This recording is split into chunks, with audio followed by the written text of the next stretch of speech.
పెద్దపల్లి జిల్లా సుల్తానాబాద్ మండలంలోని కదంబపూర్ గ్రామంలో ఇష్టారాజ్యంగా గ్రానైట్ మట్టి త్రవ్వకాలు చేస్తున్నారని, దానివల్ల సహజ సిద్ధంగా వెలిసిన కొండలు గుట్టలు కరిగిపోతున్నాయని అన్నారు కాంగ్రెస్ నాయకులు గోస్కుల సదయ్య. ఇక అధికారుల అండదండలతోనే అక్రమంగా గ్రానైట్ బండ, మట్టి, ఇసుక తరలిస్తున్నారని ఆయన ఆరోపించారు.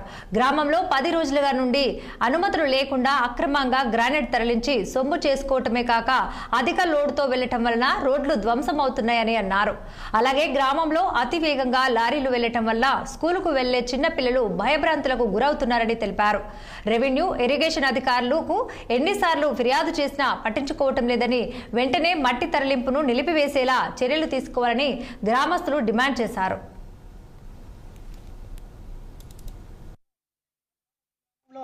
మరి మా గుట్ట గ్రెనేట్ నుంచి మరి అక్రమంగా దౌర్జన్యంగా మరి 10-15 ట్రాక్టర్ టిప్పర్లతోని మరి తెల్లరాకపోతురాక మరి బండ, మరి మట్టి గుట్ట నుంచి మరి ఇలా ఉసుక అన్నీ అమ్ముకుంటూ ఉన్నారు. ఒక వారం రోజుల నుంచి 10-15 లారీల నుంచి 10-15 లారీలు రికామ్ లేకుండా నడుతూ ఉన్నాయి. మాకు రోడ్లు నాశనం అవుతూ ఉన్నాయి. ఆ దుమ్ముకు, ఆ సౌండ్కు మరి ఓవర్ లోడ్ వేసుకొని పోతుంటే ఎక్కడెక్కడ రోడ్లు వలిపోతూ ఉన్నాయి.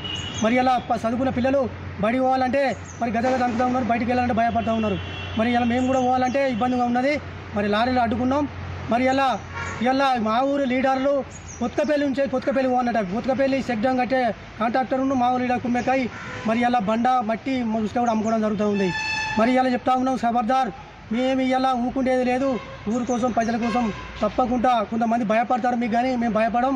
ఏం చెప్తారు చేయరి, పోలీస్ స్టేషన్ పట్టిస్తారా, మమ్మల్ని చంపుతారా, చంపుర్రి, మేము అడ్డుకుంటాం, రోడ్డు కట్టముంటాం. మేము ఇలా మాకు సమస్యలు ఉన్నాయి, పట్టించుకుంటలేదు. మీకు ఈ పర్మిషన్ ఎవరు ఇచ్చారు? మేము వాళ్ళని అడుగుతాం, రమ్మనురి, ఇటుకి రావాలి, ఊళ్ళో గ్రామ పంచాయతీ రారి, మా ఊరు సమస్య చెప్తాం. మీకు మట్టిగా పర్మిషన్ ఎవరు ఇచ్చారో మేము వాళ్ళని అడుగుతాం. తప్పకుండా మీకు తెల్లరపోతులకి ఇచ్చే అధికారం ఏమన్నా మీరు సంపాదించుకునే మీ సొంత లాభాల కోసం మా ఊరు నాశేస్తారా? మరి మాకు ఏమైనా ఆధార్ చూపెట్టి మీరు ఊరిని అమ్ముకోరి, మొత్తం అమ్ముకోరి. ఇలా గ్రామంలో కోలపరాల వాసన, ఈ రైస్ మిల్, గ్రేనైట్ మన దుమ్ము, లారీలై ఈ రైస్ మిల్ దుమ్ము, ఇవన్నీ మాకు ఎందుకు ఈ బాధలు? ఎక్కడ లేదా ఊరు? ఈ మండలంలో మన ఊరే ఉన్నా ఇంతగా ఆత్మానమా? 10 సంవత్సరాల నుంచి రక్తం తాగుతారు మా గ్రామం. ఇంకెన్ని రోజులు తింటారు? మరి ఇప్పటికే ఈ లారీలు వదిలిచ్చేది లేదు. మీరు ఎవరితో రేపు గ్రామ పంచాయతీ రారి, దొంగలు బయటపడాలి. మాకు పాన భయం ఉన్నది. మమ్మల్ని అందరినీ